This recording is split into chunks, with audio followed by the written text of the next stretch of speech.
အားလုံးပဲမင်္ဂလာပါရှင်အပတ်စဉ်တနင်္လာနေ့ရဲ့အစီအစဉ်ဖြစ်တဲ့ဆရာဝန်ကဏ္ဍကနေပြီးတော့ပြန်လည်ကြိုဆိုလိုက်ပါတယ်ဒီအပတ်မှာလည်းမမေတို့ရဲ့မိကွန်းလေးတွေကိုပြန်လည်ဖြေကြားပြီးတော့ဆွေးနွေးပေးသွားမှာတော့ခလေးဆရာဝန်ဒေါက်တာဆိုင်းမြတ်သူပဲဖြစ်ပါတယ်ရှင်ဆရာမင်္ဂလာပါမင်္ဂလာပါညီမကြီးဟုတ်ကဲ့ဟုတ်ဆရာကိုဒီပတ်မှာလည်းမိကွန်းလေးတစ်ခုလောက်မေးချင်လို့ပါရပါဟုတ်ကဲ့ဟုတ်ညီမကလေးရဲ့အသက်ကတဲ့9နှစ်ရှိပါပြီရဲ့ညဘက်အိတ်ရှိန်တွေမှာတိတ်ရခက်လာလို့တဲ့အိတ်ရှိန်မှန်အောင်ဘယ်လိုနီးလန်းတွေသုံးသင့်လဲဆရာတဲ့အိတ်ဆေးတိုက်လို့ရလားတကယ်လို့တိုက်လို့ရရင်ရောဘယ်လိုဆေးမျိုးတိုက်ရမလဲသိချင်ပါတယ်တဲ့ဟုတ်ဆိုတော့ဒါသူကတော့အသက်9နှစ်ပေါ့နော်များသောအားဖြင့်တော့ဆရာတို့ကိုမေးတဲ့မေးခွန်းလေးတွေကကြတော့လာသားကလေးတွေကိုစိတ်အိတ်ကြတော့မေးတာတော့များတယ်အခုကတော့အသက်9နှစ်ဆိုတော့ဒါဆရာတို့ဒီအရွယ်မှာဆိုလို့ရှိရင်တော့ဆရာတို့အိတ်မပျော်တဲ့အကြောင်းလေးတွေကဘာတွေရှိမလဲပေါ့ဆရာတို့စဉ်းစားရတာပေါ့ဆိုတော့သူဒီသူ့ရဲ့ဘယ်လိုပြောရမလဲတကိုးကြီးတနေ့တာမှာပေါ့နော်သူတယောက်တည်းရဲ့ပိုင်တဲ့အချိန်လေးတွေလည်းရှိလာပြီဒါမိသားစုနဲ့တည်းမဟုတ်ဘူးကြောင်းသွားမယ်တငယ်ချင်းတွေနဲ့တူတူရှိမဲ့အချိန်တွေလည်းရှိလာပြီဆိုတော့အတွက်ကြောင့်မလို့ဆရာတို့သူ့ရဲ့အိတ်မပြောရတဲ့အကြောင်းအရင်းဒီယူတန်းတန်းပေါ့နော်တို့ physically ပေါ့ခန္ဓာကိုယ်ကြောင့်တော့မဟုတ်ပတ်ဝန်းကျင်အပူအေးချောင်းဒီအကြောင်းတွေကိုစဉ်းစားရမယ်အပြင်သူ့ရဲ့စိတ်ပိုင်းဆိုင်ရာလေးအကြောင်းမှာဆရာတို့ထည့်စဉ်းစားပေးဖို့လိုအပ်လာပြီပေါ့ဆိုတော့သူ့စိတ်နဲ့သူ့ကိုခံစားချက်နဲ့သူအပြင်သွားတဲ့အရွယ်လေးရောက်နေပြီဆိုတော့เนาะဆိုတော့အရင်ဆုံးပေါ့ဆရာတို့သူ့ရဲ့အိတ်တဲ့နေရာမှာအိတ်တဲ့ပတ်ဝန်းကျင်လေးအကြောင်းအရင်ပြောရအောင်เนาะဆိုတော့ကလေးတွေဟာဒါသူ့ရဲ့ထားပါတော့ဒီကလေးကအရင်တော့ည10နာရီအိတ်တယ်ပေါ့အခုအိတ်မပြောတော့ဘူး17ခွဲမှအိတ်ပြောတယ်ပေါ့နော်အဲ့တော့ဆရာတို့ကအကြောင်းရင်းတွေလိုက်စဉ်းစားကြည့်ရင်ဒီဘက်ခေတ်မှာအဖြစ်များတဲ့အကြောင်းရင်းတစ်ခုကတော့ screen time နော်ဆိုတော့ကလေးတွေကိုအမေတွေအဖေတွေကနေပြီးတော့သူတို့ကလေးများလို့ရှိရင်ပဲဖြစ်စေသူတို့မထိန်းနိုင်တဲ့အခါမှာဖုန်းသို့မဟုတ် TV ဒီလိုမျိုးနဲ့ screen နဲ့လွတ်ထားတတ်ကြတာလေးတွေရှိတယ်အဲ့ဒီအချိန်မှာညအိတ်ချိန်နဲ့နီးနီးကပ်ကပ်ကိုဆရာတို့ဖုန်းတွေအကြာကြီးပေးသုံးမယ်နော် TV အကြာကြီးပေးကြည့်မယ်ဆိုလို့ရှိရင်ကလေးအိတ်တဲ့အချိန်မှာမျက်လုံးကTV screen တွေကို LED screen တွေကြည့်ထားတဲ့အတွက်ကြောင့်မလို့မျက်ကြောလေးတွေတည်ပြီးတော့အိတ်ရခက်တာမျိုးလေးတွေဖြစ်တတ်တယ်ဒါအဖြစ်တော်တော်များတဲ့အချက်ပေါ့နော်ဆိုတော့ဆရာတို့အိတ်ခါနီကိုဖုန်း TV screen တွေကိုအကြာကြီးပေးကြည့်တာကိုရှောင်ဖို့လိုအပ်တယ်နောက်တစ်ခုကအစားအသောက်ပေါ့နော်အစားအသောက်ထဲမှာထားပါတော့ညဘက်ကြီးကိုမှကလေးပူတွေအဆက်တွေအချင်းဆက်တွေကျွေးမိတယ်သို့မဟုတ် coffee တွေလက်ဖက်တွေအများကြီးနော်လေပွားစာတွေကျွေးမိတယ်ဆိုလို့ရှိရင်လည်းကလေးကဒါမအိပ်နိုင်ဖြစ်တတ်တယ်အဲ့တော့ဒါလေးကလည်းဂရုစိုက်ပေးဖို့လိုအပ်တယ်နောက်တစ်ခုကတော့ကလေးငယ်တွေမှာဖြစ်စေကလေးကြီးတွေမှာဖြစ်စ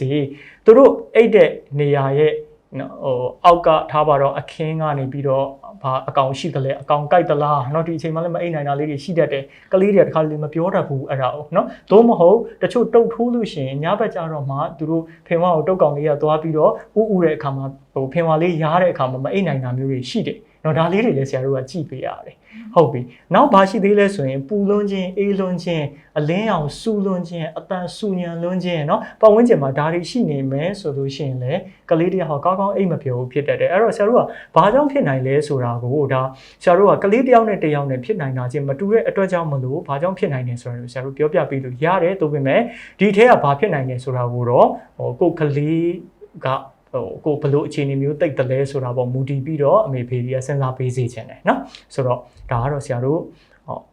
့ကလေးအများသောအားဖြင့်ပေါ့နော်ပတ်ဝန်းကျင်သူ့ရဲ့အခု surroundings မှာရှိတဲ့အကြောင်းအရာကြောင့်မလို့အိမ်မပြောရတဲ့အကြောင်းအရင်းလေးတွေပေါ့နော်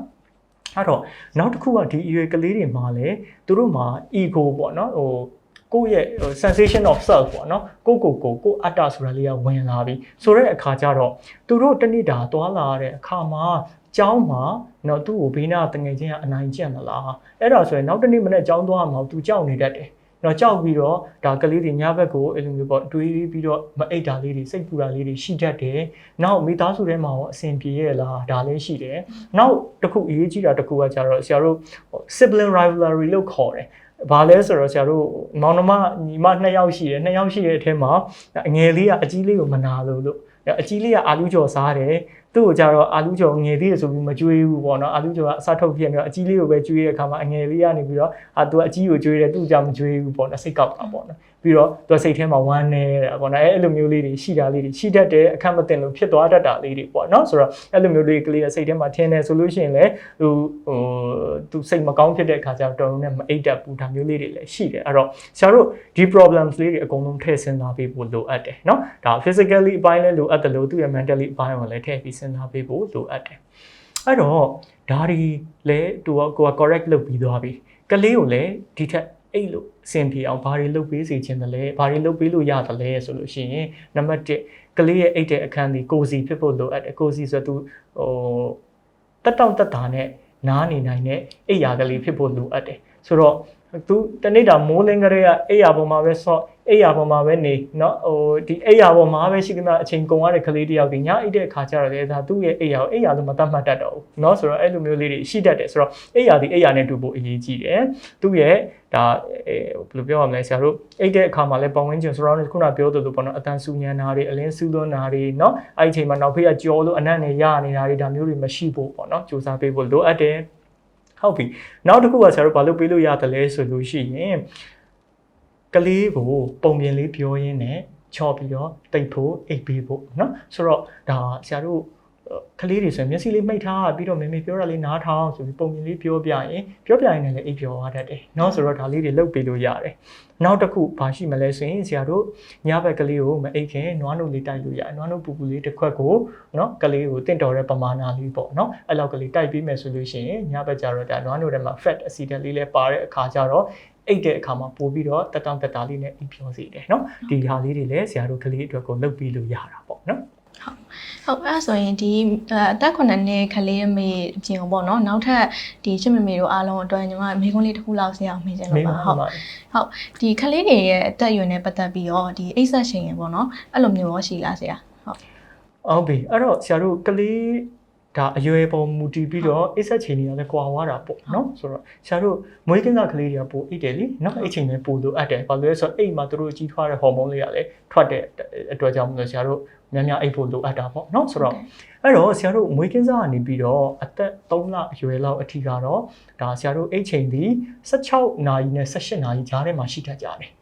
ဆိုတော့ဒီလောက်တော့အိပ်တတ်ကြတယ်ဟုတ်ပြီ3လကျော်သွားတဲ့အချိန်တစ်နှစ်အောက်ကလေးတွေမှာကြတော့အိပ်ချိန်တွေနည်းနည်းလျော့လာပြီเนาะဆိုတော့သူတို့စားတဲ့အချိန်လေးတွေပုံများလာတာသူတို့တွေဒီ12နာရီနဲ့16နာရီကြားထဲမှာအိပ်ဆက်ချိန်လေးရှိတယ်เนาะဒီလောက်ရှိတယ်ဆိုရင်ဆရာတို့ကျေနပ်ပါတယ်အဲ့ထက်ပိုကြီးလာတဲ့ကလေးတွေမှာကြတော့ဒါဆရာတို့အသက်3နှစ်အောက်ဆိုလို့ရှိရင်ဒါဆရာတို့10နာရီကနေပြီးတော့14နာရီခြားတဲ့လောက်အချိန်လေးရှိရဆိုကျေနပ်တယ်ဒီထက်ကြီးလာပြီးကျောင်းသွားတဲ့အရွယ်မူကြိုသွားတဲ့အရွယ်လေးတွေမှာဆိုရင်အချိန်ဟာ